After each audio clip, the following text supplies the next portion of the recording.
Chapter 1. I never thought a midlife crisis would happen to me. In the eyes of outsiders, David Grant and I were the model couple. We lived harmoniously, rarely arguing. Apart from necessary social gatherings, David Grant almost never dined out. If he could finish work on time, he would undoubtedly come home to have dinner with me and our daughter. On weekends, he often traveled with us around the area. As a successful middle-aged businessman, compared to his peers who spent all their time at clubs or were rarely seen at home despite not being on business trips, David Grant was truly a good man. He didn't gamble, indulge in vices, or have extravagant hobbies. He was often praised by wealthy wives and held up as an example for their husbands. To me, David Grant was a devoted husband and father. In the past, when we were in love, we had moments of passion and sweetness. Over time, those intense feelings faded, transforming into simplicity and warmth in our daily lives. Although the words "I love you" were no longer spoken, I knew the feelings were still there. Even now, every morning when David Grant left the house, he would gently kiss my forehead. Many years of marriage had turned that into his habit. As a busy businessman, he always made time to attend our daughter's parent-teacher meetings. He valued family highly, never bringing negative emotions from work home. No matter how frustrated he was, he never lost his temper with me or our daughter. He was the good man I had carefully nurtured over the years. I was very content. We had spent so many years together, and I thought we would grow old together. But last night, after returning from a class reunion, David Grant acted unusually, lying down to sleep without chatting as he usually did. This morning, during breakfast, he didn't say a word either. While I was eating porridge, he suddenly spoke up. "Sarah Smith, let's get a divorce." I almost choked on my porridge. I didn't understand. Wasn't everything still going well? Just a few days ago, we were discussing where to travel for our wedding anniversary. David Grant even suggested asking his parents to take care of the kids for a few days so he and I could have some alone time.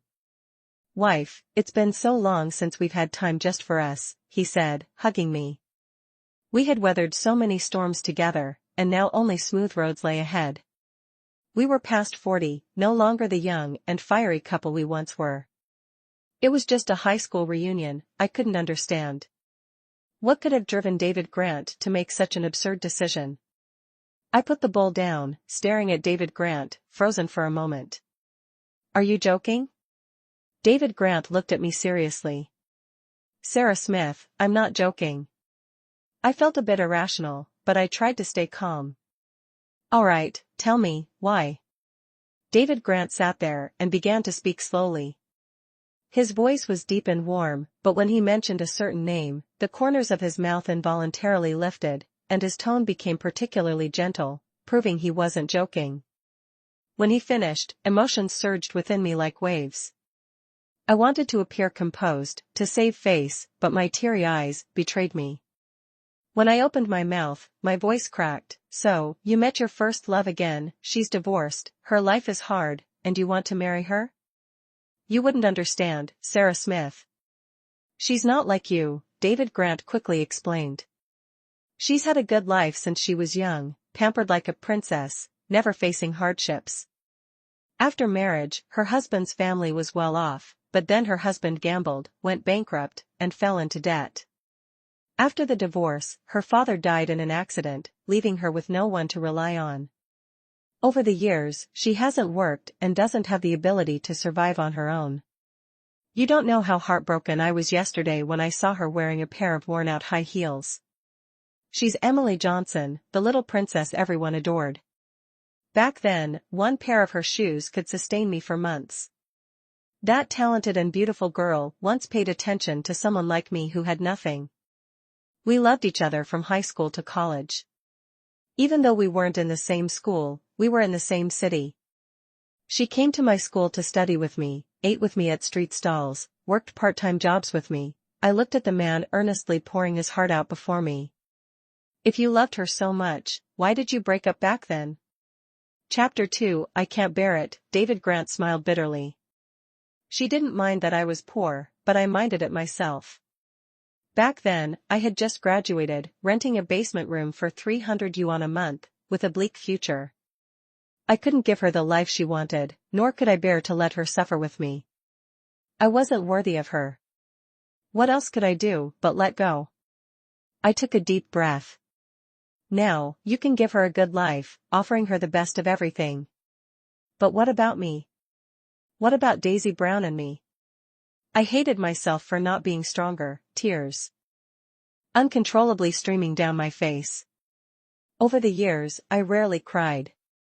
Seeing me cry, David Grant panicked. He frantically tried to wipe away my tears. Sarah Smith, I'm sorry. It's all my fault. I was wrong, I hurt you and our daughter. I'll leave all the money for you too, I don't want anything. You and Daisy Brown can continue living as you did before, so, you're determined to divorce me, aren't you? I sneered coldly. Emily is too fragile, she doesn't even have a stable job. I'm afraid if this continues, she won't survive. She doesn't have a job? You can help her find one. Why do you have to marry her? I questioned loudly. No, I've already asked her. She won't accept my help for no reason. But marrying you makes her feel justified in accepting your help. Doesn't she know you're someone else's husband? Doesn't she know destroying someone else's family is shameless? Emily Johnson, how can she not feel ashamed? I had never felt such intense emotions before. Enough. You've always been so generous and gentle. How can you speak about someone like this? Emily isn't at fault. I am the one who wants to marry her. She even refused. It's me who insisted. I can't stand to see her live in such poverty. You're reluctant, aren't you? I cut him off. I won't divorce. This is a marriage I've worked hard to maintain, and I won't let someone else take it away so easily. Take some time to think it over calmly and contact me, David Grant said, grabbing his coat as he headed out. I'll be staying at the office for the next few days. The image of David Grant as a good man had completely shattered. He had brought Emily Johnson and her daughter to this city, letting them live in a luxury apartment under his name. He asked his friends to pull strings to get Emily Johnson's daughter into the experimental primary school, the same school our daughter, Daisy Brown, attended. He even arranged a position for Emily Johnson in his company, making her his secretary. At meetings, client visits, and social dinners, he always brought Emily Johnson along. At one dinner, when someone teased Emily Johnson with a few remarks, he immediately lost his temper. Everyone said David Grant had found his true love in middle age. When I went to the spa, I ran into some familiar wives. They expressed concern, shared my anger, but their eyes betrayed a thinly veiled schadenfreude. For years, David Grant's image as a good man had made them envious. Who doesn't harbor a little jealousy? This world is full of people who can't stand to see others happy. Now, I had finally become just like them. They eagerly showed their sympathy. The wives surrounded me, offering advice on how to deal with the other woman, secure assets, and win back my husband, each with their own suggestions. Leaving the spa, I realized I had unconsciously started listening to them, even considering which methods might work. I used to be someone who never cared much about men. I had often advised these same wives to find something meaningful to do, to stay busy so they wouldn't have time to dwell on men. After all, a man who cheats has already sullied his soul, winning him back would only feel revolting. Unexpectedly, one day, I became the person I despised the most. In the past, I could easily say those words because the situation had not happened to me. Only when I experienced it myself did I realize that letting go is truly difficult. This is the family I worked hard and poured all my heart into building, the man I painstakingly taught and shaped step by step. I really can't just let go so easily. Chapter 3 After being married for many years, I understood David Grant's personality well. He was someone easily swayed by emotions and couldn't handle firmness. I believed that if I lowered myself, acted spoiled, cried, and begged him, relying on the years of affection we shared, perhaps in the end, he still wouldn't go through with the divorce. But I didn't want to. I couldn't bring myself to do that. After he cheated, why should I be the one begging him? On what grounds? I wasn't the one at fault. So, we were stuck in this tug-of-war. The firmer and more resolute I was about not divorcing, the more justified David Grant felt in his actions. His guilt and soft-heartedness toward me gradually faded. He took advantage of the times I was at work to come home and pack his usual clothes. He moved in with her, openly parading his relationship with Emily Johnson. He left no room for me to save face. He was determined to get a divorce. This triggered my stubbornness. I was equally determined not to divorce. I wouldn't let them be together openly, forcing Emily Johnson to bear the title of a mistress. Daisy Brown's school had a parent-teacher meeting, but on the same day, my office had an important client I absolutely had to meet. Unable to attend the meeting, I called David Grant first, hoping he could arrange his time to go. On the other end of the line, it was his assistant who answered. The polite young man said, "Hello, ma'am. CEO Grant has instructed that apart from matters regarding the divorce, he has nothing to discuss with you." Hanging up, I went straight to the company headquarters. The receptionist smiled and told me that without a prior appointment, I couldn't meet with CEO Grant. I asked her to schedule an appointment right then and there, but she said CEO Grant wasn't in the office and suggested I try another day. I told her I was Mrs. Grant and that I would wait inside, but she smiled and replied that anyone wishing to meet CEO Grant must have an appointment. Leaving the company, I headed to the nearby apartment. The home of David Grant and Emily Johnson. Standing in front of the door, I entered the passcode, but the system reported it as incorrect. On the way back home, I leaned against the car, smiling bitterly. I never thought there would come a day when I couldn't reach David Grant. In the past, he was always the first to answer my calls. He used to say that during meetings, he would block all calls except mine. On weekends, during our small family outings, anyone with urgent matters who couldn't reach him would call my number. And now? I remembered a few days ago, a wife told me that in our circle, someone joked, "If you can't find CEO Grant, contact Secretary Duong, you'll definitely find him." My heart ached. I didn't understand why a good life turned out this way. That evening, when I got home, Daisy Brown was already seated at the dining table. Lately, the driver had been responsible for taking her to and from school. I told her that her father was on a business trip. The housekeeper served the meal, and as I was about to eat, Daisy Brown suddenly looked at me. Her eyes filled with tears. "Mom, Dad isn't really on a business trip, is he?" As I was thinking of an explanation, she continued on her own. "Today, I saw Dad. In the morning, he dropped off a girl at school, and in the evening, he picked her up. He was with a lady and even had his arm around her waist." "Mom, does Dad not want us anymore?" "That girl is in the same 6th grade class as me. She just transferred to class 3.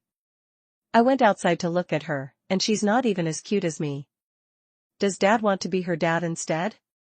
Does he not like me anymore?" Seeing my daughter so heartbroken, I couldn't bear to tell her the truth. "Dad is just temporarily helping a friend take care of their child. He'll be back after a while." Late at night, Daisy Brown came down with a high fever. I carried her to the car and asked the driver to take us to the hospital. In the car, Daisy Brown, delirious from the fever, kept calling for her father. "Mom, Dad will come, right?" She clung tightly to my arm and asked. "Every time I got sick before, Dad was always there. I'm soaking wet and burning up with a fever now. He'll definitely come to see me, won't he?" I held her arm tightly and asked, "Daisy Brown, did you make yourself sick on purpose?" In a soft voice, she replied, "Yes, I used the shower to soak myself and didn't dry off. I knew it would work. It's been so long since I've seen Dad, I just wanted to see him." I hugged her tightly, tears streaming down my face like rain. "You silly girl, why would you do something so foolish? Mom, please call Dad and tell him I'm sick." But Daisy Brown was still disappointed. The phone rang endlessly, but no one answered. By the time the 4 drip was finished, it was already morning. Looking at Daisy Brown sleeping on the hospital bed, I touched her forehead, still warm, and called the school to report her absence.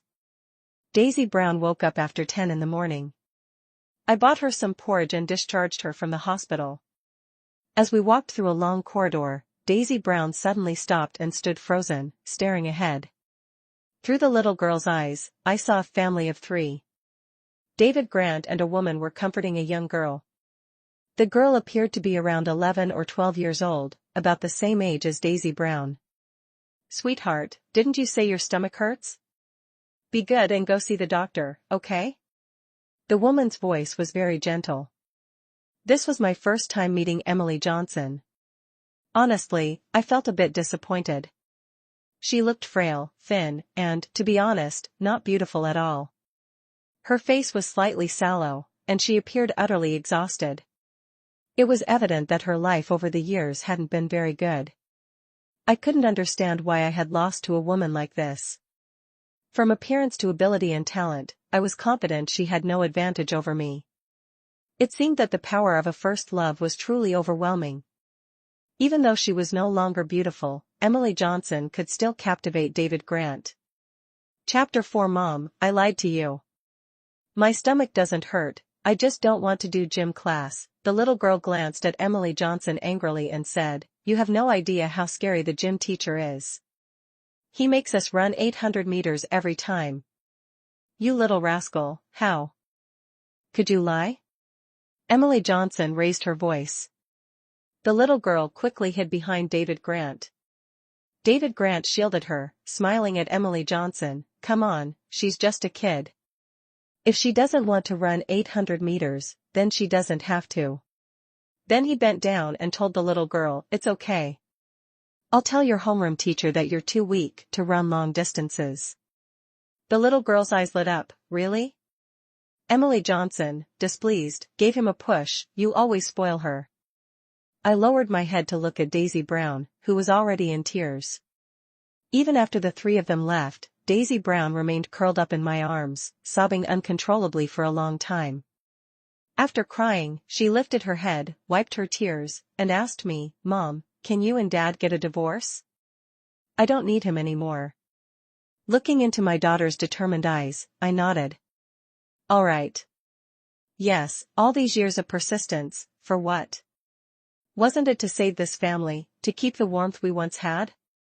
But David Grant had cheated, and cracks had already appeared. Even if I poured all my efforts into pulling him back, could this family ever return to the way it was? I had destroyed his rekindled first love and forced him to stay by my side. Even if he stayed in this family, his heart was no longer here. He would be unwilling, resentful, and harbor dissatisfaction toward me. So, what was the point of holding on to such a family? I wanted a harmonious family where my daughter could grow up healthy and happy. But that harmonious family no longer existed. In such a broken home, could my daughter truly grow up happily? I had been stubborn. Thankfully, my daughter was more clear-headed than I was. She understood better than I did that someone who no longer loved us was useless to keep around, so we didn't need him anymore. Stepping out of that dead end, I suddenly felt enlightened. I finally realized that divorce wasn't such a big deal. After the divorce, my daughter and I could still live happily. I had a job, money, and my daughter. Even though I was entering middle age, I had taken good care of myself and still looked attractive. I could become a happy and wealthy single mother. I immediately picked up the phone and called David Grant. As usual, his assistant answered. I raised my voice, "Tell David Grant that I agree to the divorce." The divorce proceedings went very smoothly. David Grant still had a bit of conscience, knowing he was in the wrong, and throughout the process, he didn't dare to look me in the eye. His shame, coupled with my gentle demeanor, made him very generous in dividing the assets. All the real estate and cash were given to me, and in addition, he offered me 10% of the company shares. He said it was for Daisy Brown, and I accepted without hesitation. After the divorce, David Grant was left with only one company. But the company was his backbone. He had skills, clients, resources, and a market. As long as the company remained, he would have a steady financial stream. That's why he was willing to be so generous with me. A month later, we went to the marriage registration office to get the divorce certificate. This time, Daisy Brown accompanied me. She didn't say a single word to her father. As we left the office, David Grant smiled at Daisy Brown and said, "Let me take you and your mom home, okay? Daisy Brown, even though your mom and I are divorced, I still love you just as much as before." At that moment, Emily Johnson arrived with her daughter. The little girl immediately changed her tone, calling out to David Grant, "Daddy, let's go to the amusement park. You promised me, remember?" Daisy Brown pulled my hand, "Mom, let's go home." After the divorce, David Grant's mother, my ex-mother-in-law, came to see me once. She was furious on my behalf, pounding her chest and assuring me that she would never let that vixen set foot in their house, declaring that she only recognized me as her daughter-in-law. But not long after, I heard the news that David Grant and Emily Johnson had registered their marriage. It was said that his mother was initially very firm, prepared for a long battle, and even stated that she wouldn't give up unless Emily Johnson was driven away. Very quickly, however, she failed and was quietly taken back to the countryside by her son. Because she had made Emily Johnson so angry that she fainted 3 times, David Grant felt distressed and lashed out at his own mother. This just goes to show that in a household, the one who earns the money has the final say. In the end, the old woman now has to rely on her son to live, so if she really opposed them, she could only compromise. But it also became clear that Emily Johnson, who appeared fragile, was anything but simple. David Grant was completely under this woman's control. After the divorce, David Grant and I hardly kept in touch. Occasionally, I would hear bits of news about him from mutual friends. I realized that I didn't even want to listen to anything about him anymore. Right before David Grant's 41st birthday, he unexpectedly called me. This was the first time we had spoken on the phone since our divorce. "Sarah Smith, tomorrow is my birthday. Emily said she's organizing a small party at home. You and Daisy Brown should come over." "I don't have time. I've been very busy these days," I refused bluntly. David Grant paused, then continued, "Well, if you're busy, I'll send a driver to pick up Daisy Brown to come over." "No." I rejected him again. "I'm worried she'll be bullied if she goes alone." "What are you talking about? She's my daughter, my only child. Who would dare to bully her in my house?" "Are you sure she's your only child? Isn't there another one in your house?" There was silence on the other end of the line, and I hung up. That evening, I still told Daisy Brown about the situation and asked if she wanted to go. I respected her decision. Daisy Brown immediately refused without hesitation. The next night, a little past midnight, just as I was about to go to bed, I received a call from David Grant. He seemed drunk, speaking incoherently and slurring his words. Chapter 5 Sarah Smith, it's been years, and this is the first time I'm not celebrating my birthday with you. I don't know why, but I feel empty inside. Today, the house is full of people, relatives, friends, even business partners. It's lively, yet I feel lonely and uneasy. In the past, every year on my birthday, the 3 of us would celebrate together. It wasn't crowded, but I was always happy and content. I didn't get to eat the durian cake you made, nor did I receive a gift from Daisy Brown. I feel so sad. David Grant has a bad habit. Once he drinks, he talks a lot and tends to ramble. To stop him from continuing, I promptly interrupted, "You've had too much to drink. Go to bed early." As soon as I hung up, he called again. Seeing the phone ringing nonstop, I turned it off. Lying in bed, the image of the durian cake David Grant mentioned popped into my mind. In truth, I don't like durian, I actually hate its smell. Daisy Brown is just like me, she doesn't eat durian either. But David Grant is the opposite, he loves durian. Every year on his birthday, I would personally make him a durian cake. He really enjoyed it and could finish the entire cake by himself. When making the cake, I always wore a mask to avoid the overwhelming smell of durian. After the divorce, there was no need to buy durian for the house anymore. I no longer had to force myself to endure that smell I disliked. It felt great. After the divorce, I felt much lighter. Mostly because I had fewer responsibilities. Before, besides managing the factory, I had to handle all sorts of tasks related to the kids, the family, and friends. After work, I had to help the kids with homework, take them to extra classes on weekends, and pay attention to their studies, daily lives, and health. I managed several houses and shops. Just dealing with utility payments was already a hassle. As for house chores, although we had a housekeeper to cook and clean, tasks like ironing clothes and organizing things still filled my daily life with endless small duties. Additionally, even though my in-laws didn't live with us, I still had to arrange visits and gifts during holidays and special occasions. Whenever they had any issues, they never contacted David Grant. They would always call me because, in their eyes, their son was a big boss, busy with work every day, and shouldn't be disturbed.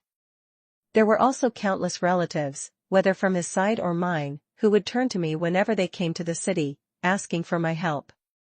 David Grant had many business clients to maintain relationships with, so I had to socialize with their wives, occasionally meeting for shopping, beauty treatments, or even giving gifts to keep up appearances. Back then, my schedule was always packed with reminders, whose birthday was coming up, who was about to open a shop. The new goods, relatives needing surgery, etc. But now, I no longer have to deal with those complicated relationships. I sold all the unnecessary houses, keeping only the one in the school district, a large apartment in the city center, and a villa in the suburbs, so I don't have to manage too much real estate. Honestly, I'm someone who doesn't like to worry. If I can be lazy, I'll be lazy. Over the years, I've handled everything with ease, dealing with all kinds of big and small matters, all because I was forced to. Now, apart from work, I only need to care for myself, my daughter, and my parents. All other troublesome relationships have been left behind. I no longer need to jot things down in my schedule. When I feel relieved, I realize I have more energy to focus on work, and my design studio has quickly expanded. This design studio was co-founded by me and an old college friend. Although the workload isn't too heavy, we have a steady stream of clients, and after a few years of operation, our annual profits have consistently grown. Today, my assistant told me there's a big order with significant profit potential and asked if I wanted to take it. When I saw the partner's name, I immediately understood the hesitation in my assistant's eyes. The partner was David Grant's company. "We won't take this order." "Decline it," I said. After work, I unexpectedly saw David Grant waiting in the lobby downstairs. "Shall we have a meal together?" he asked. "Not necessary," I replied. "I just want to ask about that order." "Why didn't you take it?" "Work matters should be discussed in the office, no need for meals." I led David Grant into my office. "Sarah Smith, I don't mean anything else. This order always needs someone to handle it, so if not you, then someone else. But giving it to you is better," he explained as he sat down. "Moreover, I trust your capabilities. And trusting it to you gives me peace of mind. I can skip the process of vetting partners, and your company can profit as well. Isn't this a win-win situation? This order indeed offers significant profit, and rejecting it is a bit of a pity. But I still don't want to take it because I don't want too much contact with you. Now that you've remarried, and we've had a history of marriage, it's too complicated. I don't want your wife to misunderstand that you're intentionally favoring me by collaborating with me, not at all. Emily has now resigned, she no longer holds any position in the company and has no opportunity to interfere in its operations. This is purely professional, with no personal benefits involved. Even if she knows, she has no reason to object." "Really? I heard that your esteemed wife recently ruined one of your deals," I said with a smile. "Though the business profits are tempting, I'm someone who fears trouble even more. To avoid being surrounded by complications, I'd rather not make that money. Sorry, CEO Grant, please find another partner." I stood up, signaling for him to leave. Since the mention of the ruined deal, David Grant's expression hadn't been good. It seems Emily Johnson has truly caused him no small amount of trouble. In the past, even when her name was mentioned, his tone would unconsciously soften. But not long after their marriage, the influence of the bright moon seems to have nearly vanished. It turns out the bright moon is only suitable for cherishing in one's heart and reminiscing about, not for living alongside. The closer you get, the more the filter effect fades, and the true image and personality of the bright moon are revealed. Flaws that had disappeared in memory gradually resurface, becoming increasingly apparent. It's not that I don't trust them. From the moment we divorced, I knew they likely wouldn't grow old together. Because I've always been more rational and clear-headed than David Grant. Moreover, I knew that if I had firmly refused the divorce, I might have achieved my goal. But I didn't want to waste my energy on that, it wasn't worth it. Forcing a man who has already changed his heart to stay by my side holds no appeal to me. Chapter 6. Over the years, I have interacted and maintained good relationships with numerous wealthy wives, and have also been able to converse with business partners. Thus, I have gained some experience and natural talent in understanding people. Meeting Emily Johnson just a few times was enough for me to get a general sense of who this woman is. To be honest, as a woman, she is quite fortunate. From a young age, she grew up in a wealthy family, loved by her parents. After marriage, her husband's family was affluent, allowing her to comfortably live as a devoted wife. Even when her husband later gambled and accumulated debts, leading to his family's bankruptcy, her parents were there to wholeheartedly support her, pulling her out of the mire and helping her retreat unscathed. The only misfortune she faced was her father's untimely death in an accident, which caused the family's pillar to collapse. Both she and her mother, accustomed to a life of pampering, lacked any self-sufficiency. As a result, after her father passed away, they were deceived by relatives and lost all their assets. The following years were the most difficult period of her life. Having never worked before, she tried to earn a living but faced obstacles everywhere and couldn't hold on to any job for more than 3 months. Yet, she still had to care for her daughter and mother, leaving her no choice but to keep striving to make ends meet. And so, she lived in poverty for over a year. But soon, she met David Grant, her savior. This man, upon seeing her wearing a pair of worn-out shoes, couldn't bear it and insisted on marrying her. In the end, Emily Johnson was accustomed to being spoiled and couldn't endure hardships. Just a little difficulty nearly broke her. So, when David Grant appeared, she clung to him tightly, unwilling to let go. For her, this was the only chance to hold on to something. Emily Johnson is a delicate flower, only suited to be nurtured in a wealthy household. Fortunately, David Grant currently has the means to care for her. However, I am certain that if their life faces even a bit of adversity in the future, Emily Johnson would not be able to stand by David Grant and face the challenges together. Either she would collapse under the pressure, or someone else willing to support her would come along, and she would latch on to another opportunity. The unfortunate thing for David Grant is that, even now, he hasn't truly seen through Emily Johnson. Not only does he let her stay at home, but he also wants her to accompany him in entertaining clients. I've heard from friends about how Emily Johnson ruined a significant deal for David Grant. Because the client was a businesswoman, David Grant chose a resort as the meeting location and brought Emily Johnson along. When it came time to enjoy the hot springs, men and women had to separate. David Grant specifically instructed Emily Johnson to take care of the businesswoman. But when entering the pool, Emily Johnson only said one sentence to the businesswoman. As soon as she changed into her swimsuit, she joked, "Do you need to lose weight?" The businesswoman's expression immediately changed. The wives accompanying them were also shocked.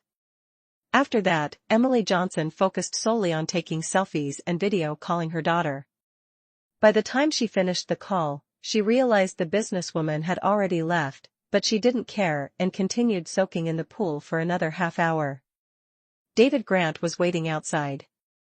Seeing his wife come out alone, he was stunned. When he asked where the businesswoman was, Emily Johnson casually replied, "How would I know?" David Grant frantically made calls, but no one answered. He asked the resort manager and learned that the businesswoman had left by herself.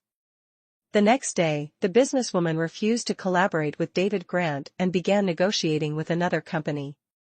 I think David Grant must have been furious afterward, perhaps even confused as to why Emily Johnson offended the businesswoman. But I understood. Emily Johnson was completely inept at communication, let alone offering subtle compliments that make others feel comfortable. She couldn't even maintain basic interactions, otherwise, she wouldn't have been fired from every job in less than 3 months. Over the years, David Grant had been in a high position, surrounded by elite individuals. Not to mention people in the business world, even his assistants could understand his intentions with just a glance. David Grant mistakenly believed that social interactions were as simple as eating and drinking. His mistake lay in not properly understanding Emily Johnson, not even providing her with basic training, and yet bringing her to meet such an important client.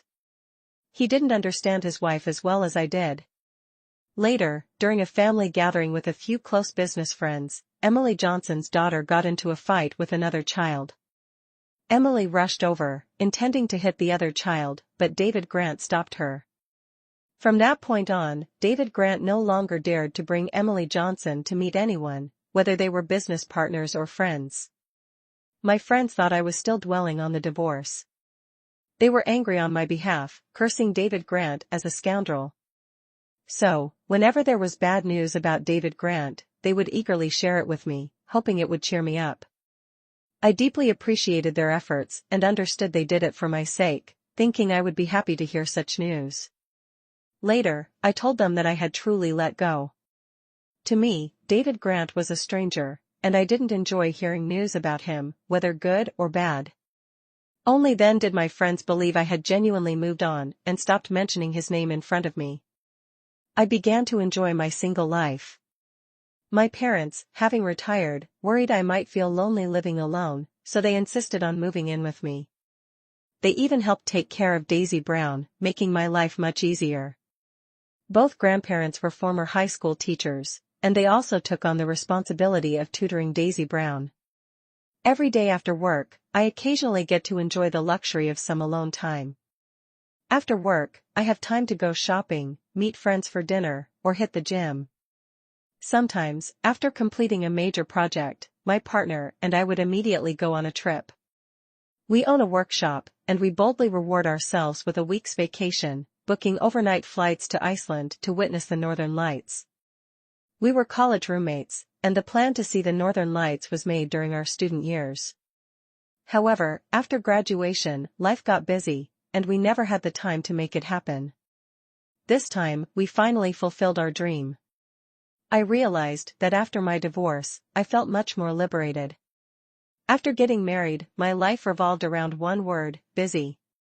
I was endlessly occupied all day, from morning to night, year-round. Even during the Lunar New Year holidays, I was completely exhausted, as if there was always an endless stream of tasks, leaving no room to pause and reflect. After the divorce, transitioning from a state of constant stress to relaxation, I even found time to develop personal hobbies. I signed up for a painting class, attending 3 sessions a week, something leisurely I could never have imagined before.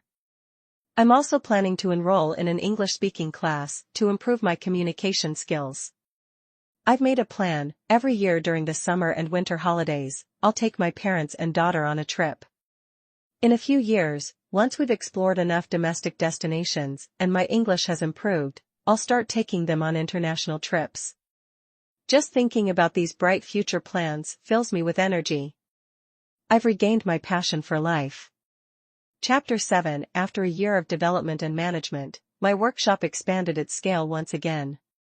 My partner and I were busy for months, organizing the decoration of the new office, recruiting and training staff, and restructuring the organization.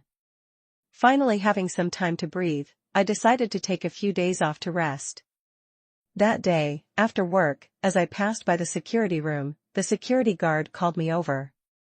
"Ms. Nguyen, I have something to tell you. Maybe I'm overthinking, but just to be cautious, I want to warn you," the security guard said in a low voice. "Some time ago, a man followed you into the apartment complex, but I stopped him. I asked who he was looking for and offered to help contact them, but he couldn't answer. The next evening, I saw him loitering near the entrance again. As soon as you entered the gate, he tried to follow you in, but I stopped him once more. The security guard paused for a moment. Guess what? That man bought an apartment in our complex and became a resident.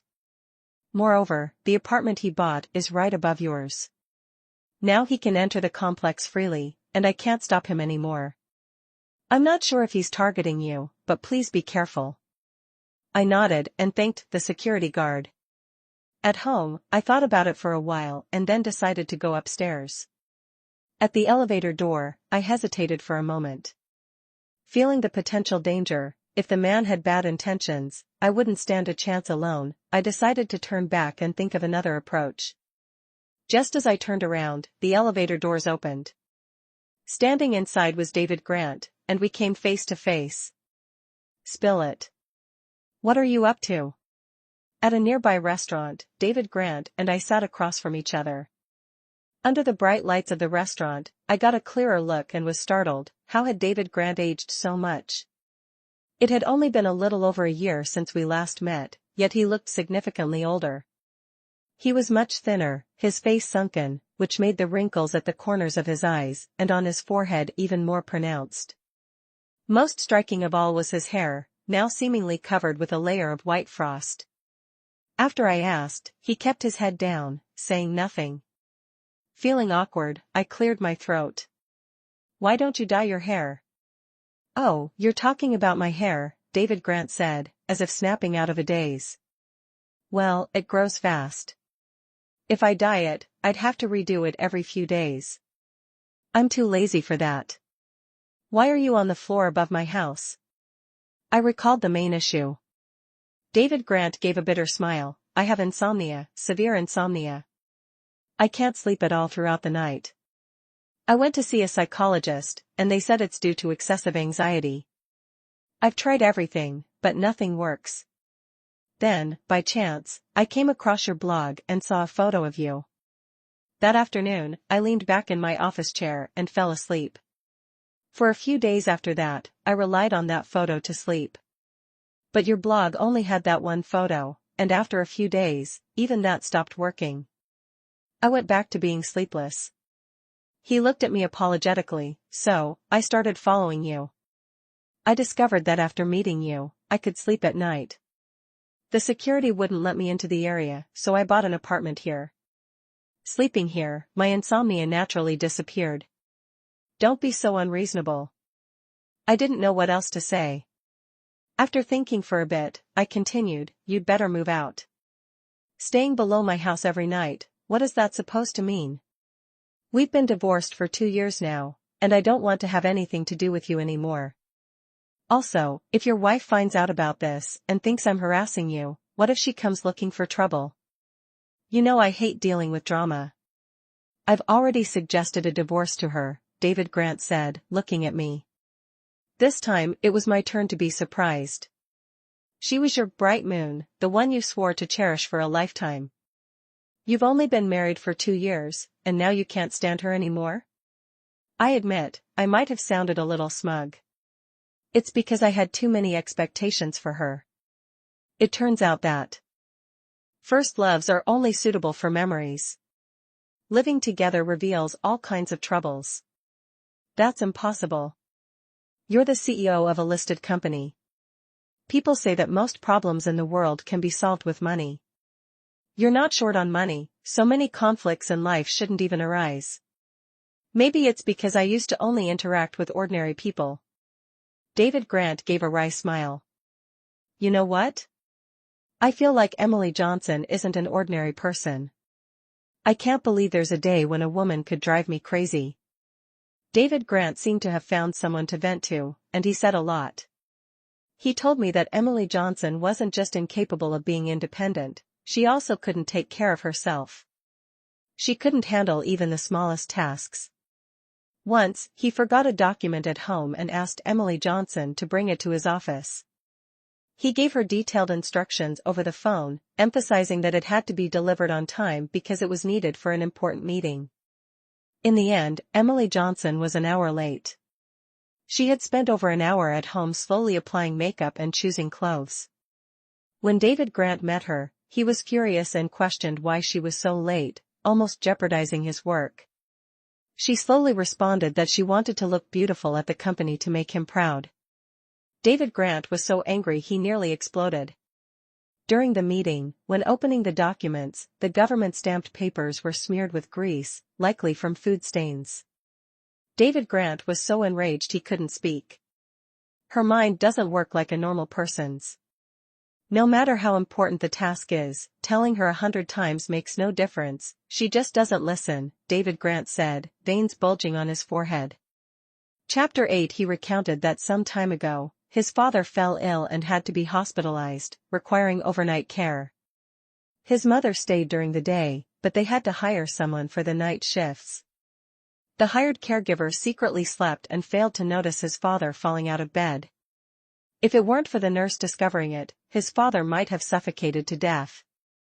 David Grant wanted to fire the caregiver, but Emily Johnson stopped him. The caregiver was a relative of her mother from their hometown.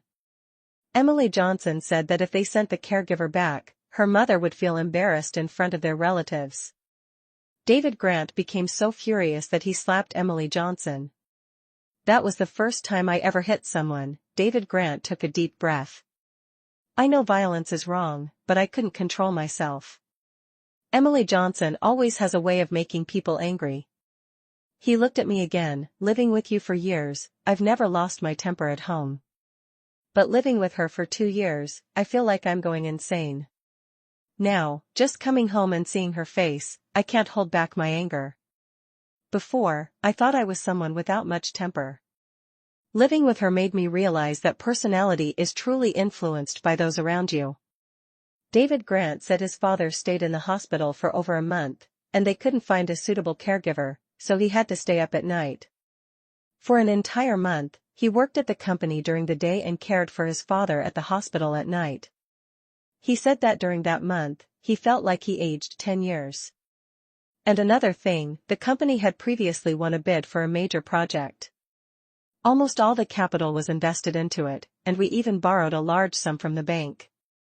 Somehow, Emily Johnson found out about this, and she made a huge fuss, saying that borrowing so much money for investment was reckless.